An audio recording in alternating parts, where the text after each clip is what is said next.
Assalamualaikum warahmatullahi wabarakatuh. Kami dari kelompok B7 pada mata kuliah pembuatan baja. Pada video kali ini, kami akan membahas mengenai rute pembuatan high carbon steel. Adapun anggota dari kelompok kami yaitu sebagai berikut. Ada Afgan Puji Laksono, Alvin Syah Alam, Amru An-Nafi, Muhammad Fadli, dan Tubagus Alwin Maulana. Adapun topik pembahasan kali ini yaitu meliputi yang pertama, baja karbon dan jenis-jenisnya. Yang kedua adalah high carbon steel. Dan yang ketiga adalah rute pembuatan high carbon steel.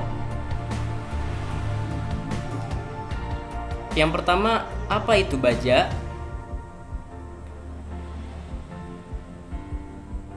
Baja adalah logam paduan dengan besi sebagai unsur dasar dan karbon sebagai unsur paduan utamanya.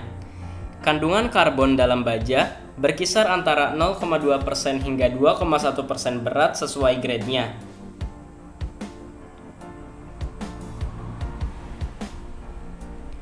Baja diaplikasikan dalam berbagai sektor seperti industri perhubungan, industri pertambangan, industri perkapalan, industri otomotif, konstruksi dan infrastruktur, dan lain sebagainya.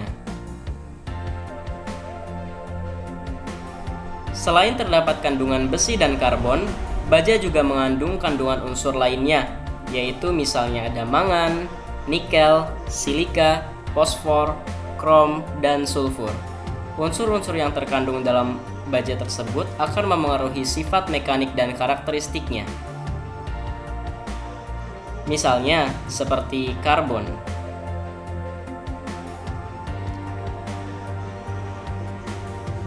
Karbon merupakan unsur terpenting yang dapat meningkatkan kekerasan dan kekuatan baja. Kandungan karbon di dalam baja sekitar 0,1 hingga 1,7%, sedangkan untuk unsur lainnya dibatasi sesuai dengan kegunaan baja. Karbon dalam baja dapat meningkatkan kekuatan dan kekerasan, tetapi jika berlebihan akan menurunkan ketangguhan.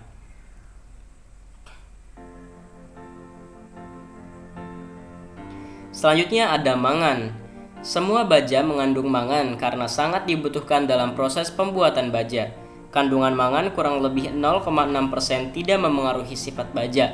Penambahan unsur mangan dalam baja dapat menaikkan kuat tarik tanpa mengurangi atau sedikit mengurangi regangan, sehingga baja dengan penambahan mangan memiliki sifat kuat dan ulet.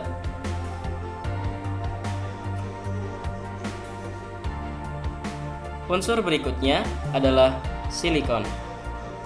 Silikon merupakan unsur paduan yang ada pada setiap baja dengan kandungan lebih dari 0,4% yang mempunyai pengaruh untuk menaikkan tegangan tarik dan menurunkan laju pendinginan kritis. Silikon dalam baja dapat meningkatkan kekuatan, kekerasan, kekenyalan, ketahanan aus, dan ketahanan terhadap panas dan karat.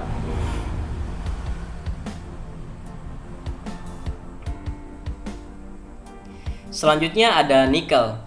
Nikel mempunyai pengaruh yang sama seperti mangan, yaitu memperbaiki kekuatan tarik dan menaikkan sifat ulet serta tahan panas. Jika pada baja paduan terdapat unsur nikel sekitar 25%, maka baja dapat tahan terhadap korosi. Unsur nikel yang bertindak sebagai tahan karat disebabkan nikel bertindak sebagai lapisan penghalang yang melindungi permukaan baja.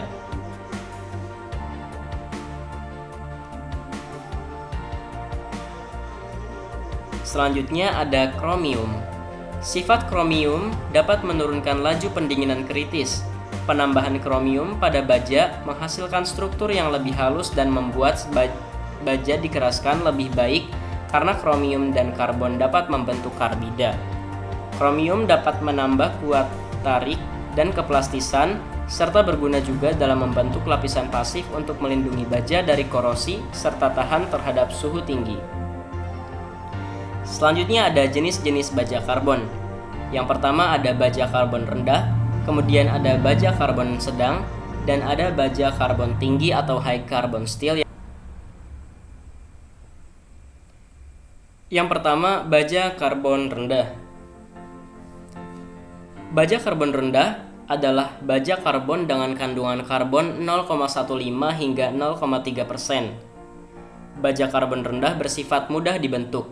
Aplikasi baja karbon rendah antara lain untuk membuat lembaran, strip, pelat, kawat, batangan, baja struktur, baja profil, dan lain-lain.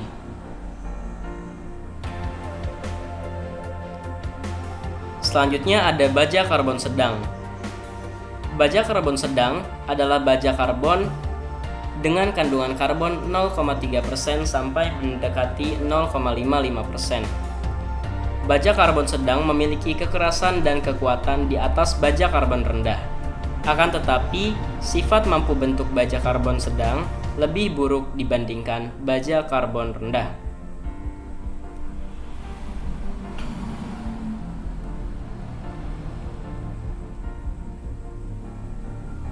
Kandungan karbon pada baja karbon sedang sangat mendukung untuk dilakukannya proses perlakuan panas hardening. Adapun aplikasi baja karbon sedang antara lain sebagai bahan pembuatan poros, roda gigi, pegas, dan lain-lain. Selanjutnya adalah baja karbon tinggi. Baja karbon tinggi atau high carbon steel adalah baja karbon yang memiliki kandungan karbon sebesar 0,6% hingga 1,4%, yang artinya dalam setiap 1 ton baja karbon tinggi mengandung karbon antara 60 hingga 140 kg.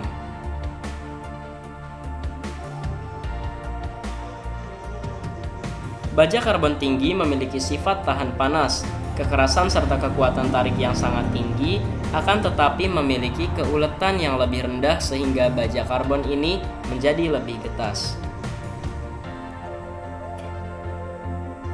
Selanjutnya ada rute pembuatan high carbon steel. Adapun bahan-bahan yang digunakan pada proses pembuatan high carbon steel adalah yang pertama tentu saja iron ore atau biji besi sebagai bahan utama pada proses pembuatan ini yang harus dipreparasi terlebih dahulu. Kemudian yang kedua ada limestone atau batu kapur yang akan dikalsinasi menjadi CaO yang digunakan untuk mengatur basisitas pada proses tersebut. Kemudian yang ketiga ada coking coal yang akan diproses menjadi coke yang akan digunakan untuk pereduksi. Adapun pada proses preparasi biji ROM itu harus diolah dulu menjadi konsentrat besi melalui beberapa proses beneficiasi mineral atau ore dressing. Kemudian harus dipreparasi secara kimia menggunakan aglomerasi juga salah satunya. Iron ore yang sudah dipreparasi secara kimia atau sudah digumpalkan, misalnya dengan menggunakan pelletizing menjadi pellet, CaO dan coke dilebur di dalam blast furnace pada proses primary steel making. Luaran utama dari proses ini adalah lelehan besi mentah atau molten pig iron dengan kandungan karbon yang cukup tinggi yaitu sekitar 4% beserta pengotor-pengotor lain seperti silikon, mangan, sulfur, dan fosfor.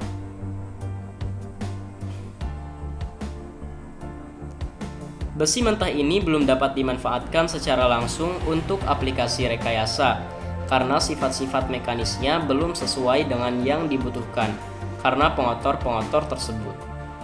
Besi mentah berupa lelehan atau coran selanjutnya dikirim menuju konverter yang akan mengkonversinya menjadi baja.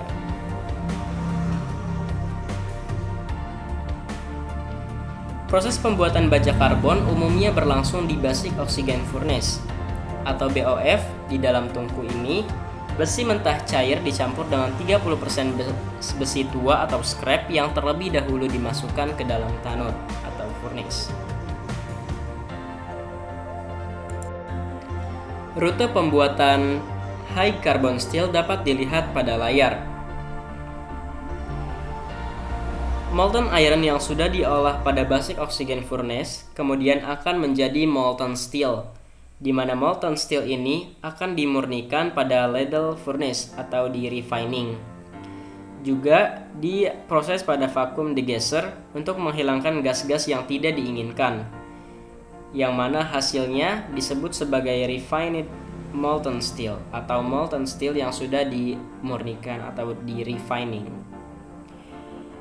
Di mana kedua proses ini, yaitu pada ladle furnace dan vacuum degasser, itu disebut sebagai secondary steel making, di mana pada proses inilah suatu baja kemudian diolah lebih lanjut sesuai dengan aplikasi yang diinginkan dan juga ditambahkan unsur-unsur tertentu atau diproses dengan proses tertentu sesuai dengan baja yang akan dihasilkan sesuai aplikasinya. Kemudian selanjutnya molten steel itu akan di casting menggunakan mesin continuous casting atau continuous casting machine, yang mana akan menghasilkan produk berupa billet, bloom atau slab, di mana selanjutnya produk-produk tersebut juga bisa diolah lagi menjadi produk lain seperti misalnya melalui proses rolling untuk menjadi lembaran-lembaran. Demikian presentasi dari kelompok kami, kurang lebihnya mohon maaf. Wassalamualaikum warahmatullahi wabarakatuh.